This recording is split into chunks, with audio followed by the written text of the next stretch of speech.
우리 말씀의 제목을 다 같이 읽어보겠습니다. 하나님 최후 승리를 예언하시다. 네, 오늘 이 말씀을 최후 승리를 우리가 잘 기억해야 합니다. 우리가 보통 우리의 삶을 살아갈 때 우리는 환경의 지배를 받게 되어 있습니다. 어떤 일이 갑자기 일어나면은 어쩔 수가 없다라는 말을 하고요. 주변의 환경이 그런데 환경 탓을 이렇게 우리가 하게 됩니다. 그런데 성경 속에 많은 믿음의 사람들은 어려운 환경을 극복한 그러한 사람들입니다. 노아는 그 당대에 정말 모든 것이 다 악했습니다. 그렇지만 하나님이 인정하는 한 사람, 노아였습니다. 요셉은 다른 사람의 비방을 받고 따돌림을 받기도 그렇게 마음이 아픈데 가정의 형제들의 따돌림을 받았습니다. 그럼에도 불구하고 주님을 의지하는 믿음으로 하나님과 함께 동행한 사람이 요셉이었습니다. 욥은 우리가 겉으로 볼 때, 눈으로 볼 때, 상황을 볼 때 이렇게 표현하죠. 망했네. 저 집 망했네. 아이고 안 됐네. 안타깝네. 그런 사람입니다. 그런데 그럼에도 불구하고 믿음을 지킨 사람이 욥입니다. 예수님이 우리를 구원하시기 위해서 이 땅에 오셔서 하나님 나라의 복음을 전했습니다. 기적이 일어나고 놀라운 역사들이, 병든 자가 막 일어나는 놀라운 기적들이 일어났습니다. 죽은 자가 깨어났죠. 많은 기적이 일어났음에도 불구하고 시기하고 질투하는 많은 사람들이 있었습니다. 결국은 십자가에 돌아가십니다. 그럼에도 하나님께서 십자가에서 살리셔서 부활의 첫 열매가 되게 하셨습니다. 바울도 선교를 할 때 박수 친다고 하는 사람보다는, 따르는 사람보다는 바울을 시기하고 바울을 죽이려 하는 그런 적들이 사실은 더 많았습니다. 오늘 본문의 주인공 히스기야가 25살에 왕이 되었습니다. 아버지 선왕이었던 아하스는 어떤 사람입니까? 아하스는요, 우상을 숭배하고 신당을 짓고 심지어 자기의 아들을 번제로 막 불로 태워서 드리는, 그러한 우상에게 드리는 그러한 사람이었습니다. 그러나 다행히도요, 이 히스기야에게는 좋은 어머니가 있었습니다. 2절에 보면 이런 말씀이 나옵니다. 어머니가 누구냐면 아비인데 스가랴 선지자의 딸입니다. 아버지로부터는 좋은 영향을 받지 못했어요. 그런데 히스기야 왕은 어머니로부터 좋은 영향을 받았습니다. 주 안에서 사는 것이 이런 것이구나라는 것을 아버지보다는 어머니 쪽을 본인이 선택을 하게 됩니다. 다음 주 목요일이 되면 이제 목요일 10시에 이제 여성 예배가 시작이 됩니다. 우리 여성분들이 살면 가정이 삽니다. 특별히 어머니가 살면 가정이 삽니다. 어머니만 그렇습니까? 아버지도 마찬가지입니다. 부모가 모두 신실하면 가장 좋죠. 그렇지만 한 사람은 꼭 깨어 있어야 하는 것을 우리에게 보여줍니다. 히스기야를 볼 때 그렇습니다. 히스기야는 하나님의 말씀대로 정직하게 행하였고요, 산당을 제거하고 우상을 깨뜨리고 또 하나님의 성전을 수리하는 그런 일도 합니다. 5절에 보면 이렇게 히스기야를 평가를 합니다. 다 같이 읽어보겠습니다. 히스기야가 이스라엘 하나님 여호와를 의지하였는데 그의 전후 유다 여러 왕 중에 그러한 자가 없었으니 아멘. 네. 전 이스라엘의 42명의 그러한 스티브 리스피덜 전 이스라엘에 42명의 바로 왕들이 있습니다. 사울 왕이 있고 다윗이 있고 사무엘이 아니라 솔로몬이 있죠. 솔로몬. 갑자기 헷갈렸어요. 솔로몬 왕이 있습니다. 왕이 있는데 북이스라엘은 19명의 왕이 있어요. 근데 이제 남유다에 20명의 왕이 있습니다. 그런데 그 왕 중에 히스기야만한 왕이 없었다라고 이렇게 성경에서 평가를 하고 있는 겁니다. 히스기야가 얼마나 대단한 사람입니까? 저희가 성지 순례를 갔었잖아요. 갔을 때 체험했던 곳입니다. 이게 히스기야 터널이에요. 전쟁이라면 이 예루살렘은 고립될 수밖에 없는 그런 지역입니다. 왜냐하면 기브론 골짜기와 흰놈의 골짜기가 있고 예루살렘 성이 있어서 요새이기도 하지만 전쟁이 길어지면 이곳에서 빠져나올 수 없고 이곳에서 버텨야 하는 곳이 바로 예루살렘입니다. 근데 오래 시간이 지나면 가장 중요한 게 뭡니까? 식수잖아요. 식수가 이 기온샘에서 성 밖에서 나는 이 물을 성 안에 있는 실로암 목까지 이렇게 끌어들여서 미리미리 전쟁을 준비한 그런 왕입니다. 얼마나 훌륭한 왕입니까? 이게 길이가요 0.3마일입니다. 533m, 0.3마일이에요. 암벽을 뚫고 여기 사람 하나 딱 지나다닐 수 있는 만큼 암벽을 뚫은 겁니다. 그런데 놀라운 게 있습니다. 뭐냐면 그 경사가 12인치입니다. 30cm예요. 0.3마일을 요 12인치를 뚫으면서 양쪽에서 뚫어서 가운데서 딱 만나게 된 터널입니다. 이게 1880년도에 발견이 돼서 성경에 히스기야 터널이 있는데 진짜 하나님의 말씀은 역사적인 말씀이구나 라는 것을 보여주는 그러한 증거입니다. 나름대로 전쟁을 잘 준비한 성실한 왕입니다. 이게 사진이 너무 오래 이렇게 나오는 것 같아요. 그 다음 장 보내셔도, 그 다음 장 보내셔도 될 것 같아요. 네. 그런데 아수르가 침공을 해왔어요. 아수르가 침공을 해왔는데 아수르가 얼마나 강력한 나라였냐면 지금 전쟁이 여러 군데서 일어나고 있는데 이 예루살렘 한 군데서만 18만 5천 명이 이 예루살렘을 포위하고 있습니다. 별로 안 놀라시는 것 같아요. 18만 5천 명. 오늘이 대한민국 우리 독립을 외쳤던 3.1절 107주년이 되는 그러한 3.1절입니다. 그보다 300년 전에 1592년에 바로 1592년에 선조 대왕 때죠. 임진왜란이 일어났습니다. 그렇죠? 임진왜란이 일어났어요. 그때 조선이 쑥대밭이 됐습니다. 그때 16만의 왜군이 쳐들어왔어요. 그런데 지금 예루살렘을 둘러싸고 있는 인원이 18만 5천입니다. 속으로 조금 놀라신 것 같아요. 이제 그 정도 되는구나. 엄청난 수였구나. 적장 아수르의 장군 랍사게가 예루살렘 성 앞에서 백성들에게 소리를 지릅니다. 히스기야에게 속지 말라. 히스기야 말을 듣지 말라. 히스기야를 부를 때는 그냥 이름만 불러요. 그리고 너희의 대왕은 아수르 왕 사네드립이니라. 이렇게 이야기를 합니다. 랍사게가 또 편지를 보냅니다. 이 편지의 글이 이 10절에 있는 말씀입니다. 다 같이 한번 읽어보겠습니다. 그거 아닌데 10절 말씀 다 같이 읽어보겠습니다. 너희는 유다의 왕 히스기야에게 이같이 말하여 이르기를 내가 믿는 내 하나님이 예루살렘을 아수르 왕의 손에 넘기지 아니하겠다 하는 말을 속지 말라. 이건 아멘 하면 되는 말이 아닙니다. 이런 편지를 보냈다는 거예요. 선전포고를 했습니다. 히스기야 왕이 당한 전쟁은 잘 준비했지만 잘 살고 있었지만 갑자기 당한 어려움, 감당하기 어려운 그러한 상황입니다. 두려운 상황이죠. 우리의 개인의 삶에도 마찬가지예요. 준비를 했지만 최선을 다했지만 감당하기 어려운 그런 상황이 우리 가운데 올 때가 있습니다. 이럴 때 우리는 어떻게 해야 합니까? 무엇을 해야 합니까? 어떤 방법으로 이 문제를 해결해야 되겠습니까? 그 좋은 분을 보여주는 것이 오늘 히스기야의 모습입니다. 자, 19장 14절 말씀 다 같이 읽어보겠습니다. 히스기야가 사자의 손에서 편지를 받아보고 여호와의 성전에 올라가서 히스기야가 그 편지를 여호와 앞에 펴놓고 아멘. 여러분, 문제가 생겼을 때 그 문제가 내가 감당할 수 있는 것을 넘어설 때 우리는 둘 중에 하나를 선택을 합니다. 뭐냐면 첫 번째는요, 패닉을 선택합니다. 공포, 공황이라고 그러죠. 갑자기 패닉이 왔다라는 거죠. 패닉이 되었어.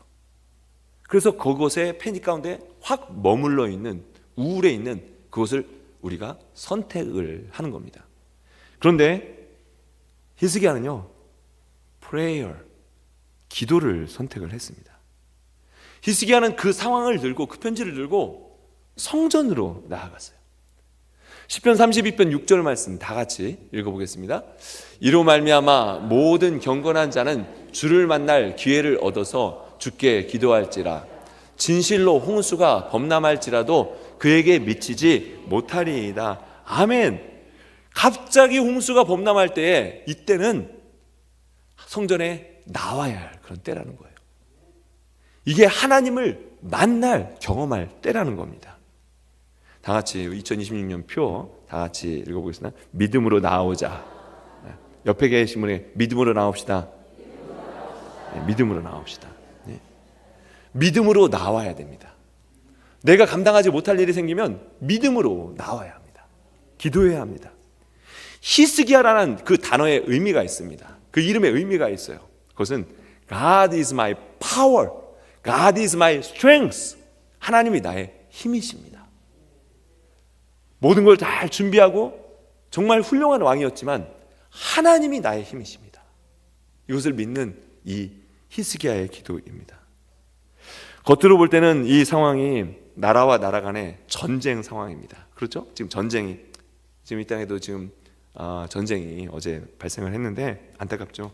하여간 그 안에 이제 전쟁이 발생한 것은 겉으로 보이는 거예요. 그런데 그 안에 보이는 이 영적인 의미가 있습니다. 아수르가 히스기야와 남유다 왕을 대적했을 때 그들의 목표가 있어요. 전쟁을 할 때는 목표가 있습니다. 이 목표가 있어요. 보이지 않는 목표가 있습니다. 그런데 이 목표가 뭡니까? 아까 읽었던 10절 말씀에 보시면 이런 목표를 가지고 있어요. 아수르는요, 내가 믿는 내 하나님이 너를 지켜주지 못할 것이다 라는 목표입니다. 우리가 이 세상에 하나님의 자녀로 살면서 하나님의 백성으로 살면서 하나님의 자녀로 산다는 게 쉽지 않아요. 왜냐하면 이 땅을 지배하고 있는 것이 사탄의 그런 세력입니다. 바울은 이렇게 표현합니다. 공중의 권세를 잡은 자, 사탄이죠. 예수님께서도 시험을 당하시는데 사탄이 이렇게 얘기해요. 내가 한번 나에게 경배하면 내가 만국을 줄 텐데. 욥기에 보면 사탄이 이렇게 표현합니다. 땅을 두루 다니면서 내가 여기저기를 다 확인하면서 다녔나이다. 베드로전서는 이렇게 말합니다. 우는 사자와 같이 삼킬 자를 찾아다니는 것이 사탄의 전략입니다. 하나님의 이름에 의문을 제기하죠. 하나님의 백성을 조롱합니다. 유혹합니다. 넘어지게 합니다. 하나님이 너를 지켜주시지 않아. 너를 돌보시지 않아. 하나님이 안 계셔. 이런 상황 가운데서는 하나님은 아무것도 너를 도울 수 없어. 하나님은 우상이나 하나님이나 똑같은 분이셔. 하나님이 너에게 행복을 준다고? 만족을 준다고? 평안을 준다고? 아니야. 이것이 사탄의 전략입니다. 이런 영적 도전이 우리에게 매일 있다는 거예요. 매일 있습니다. 그래서 믿는 자의 삶은 정말 뭐라고 표현하냐면 하나님의 영광을 위한 사실은 전쟁터와 같습니다. 매 순간순간이 전쟁터입니다. 하나님께서 하나님의 백성에게 10계명을 주셨어요. 10개의 계명을 주셨습니다. 근데 그 10개 중에 하나가 뭐냐면 하나님의 이름을 망령되이 사용하지 말라입니다. 그런데 랍사게는 하나님의 이름을 조롱하면서 사탄의 도구로 지금 쓰임받고 있는 겁니다. 그래서 우리도요 진짜 조심해야 됩니다. 뭐냐면 우리가 말을 이렇게 하고 말을 옮기면서 사탄의 도구로 쓰임받지 말아야 돼요. 안 돼, 가망 없어, 포기해, 안 돼 하면서 이렇게 쓰임받으면 안 된다는 겁니다. 여러분, 모든 문제 가운데 우리가 믿음으로 나와야 될 줄로 믿습니다. 또한 히스기야는 어떻게 했습니까?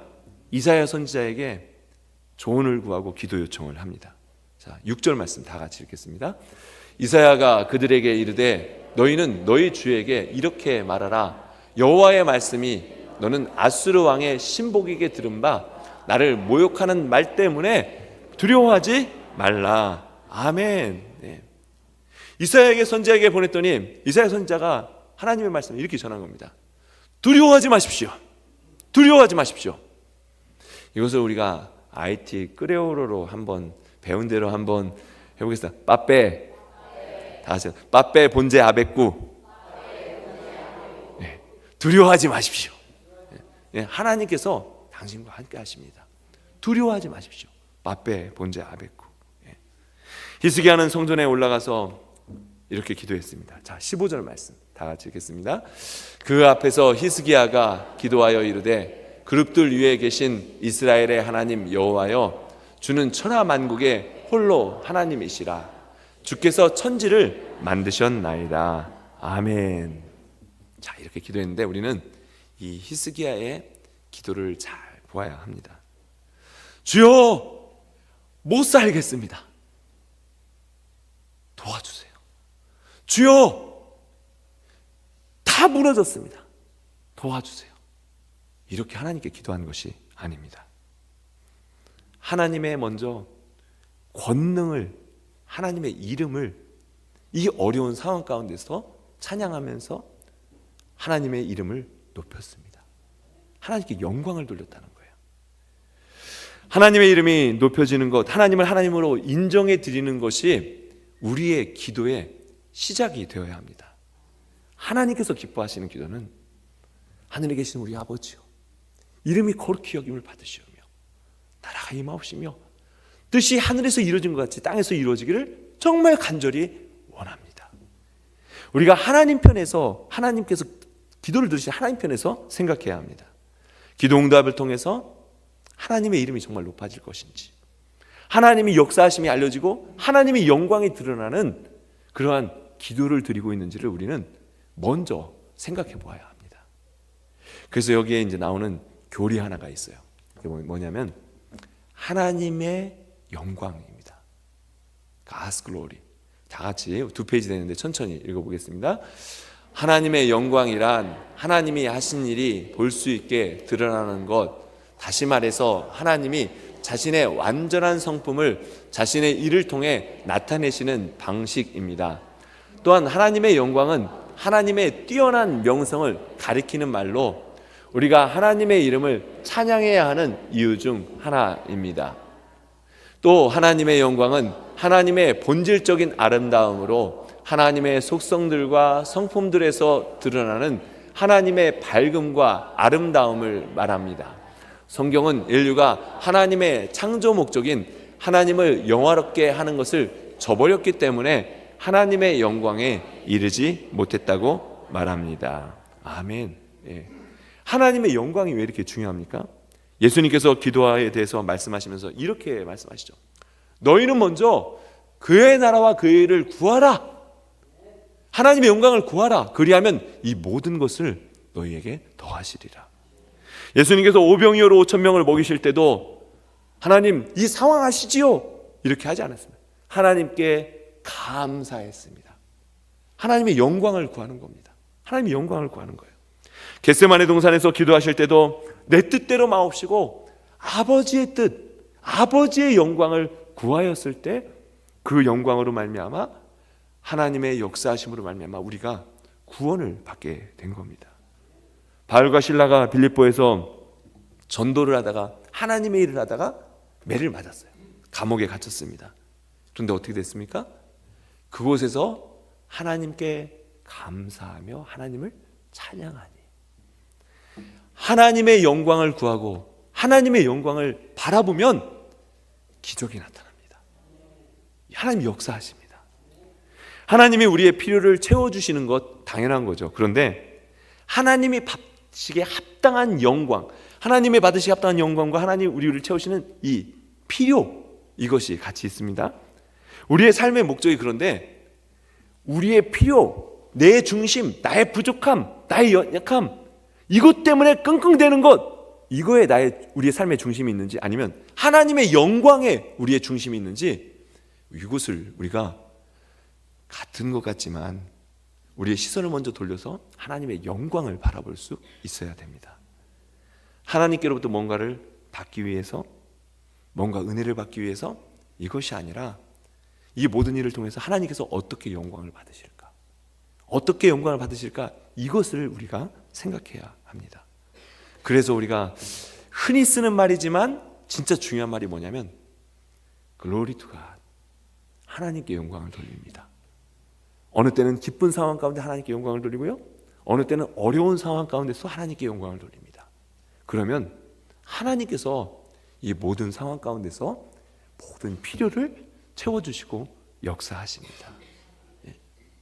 이 전쟁이 어떻게 됐습니까? 35절 말씀 다 같이 읽겠습니다. 이 밤에 여호와의 사자가 나와서 아수르 진영에서 군사 18만 5천 명을 친지라. 아침에 일찍이 일어나 보니 다 송장이 되었더라. 아멘. 아멘이 좀 큰 것 같아요, 아까보다. 18만 5천 명을 이해하니까 그렇죠?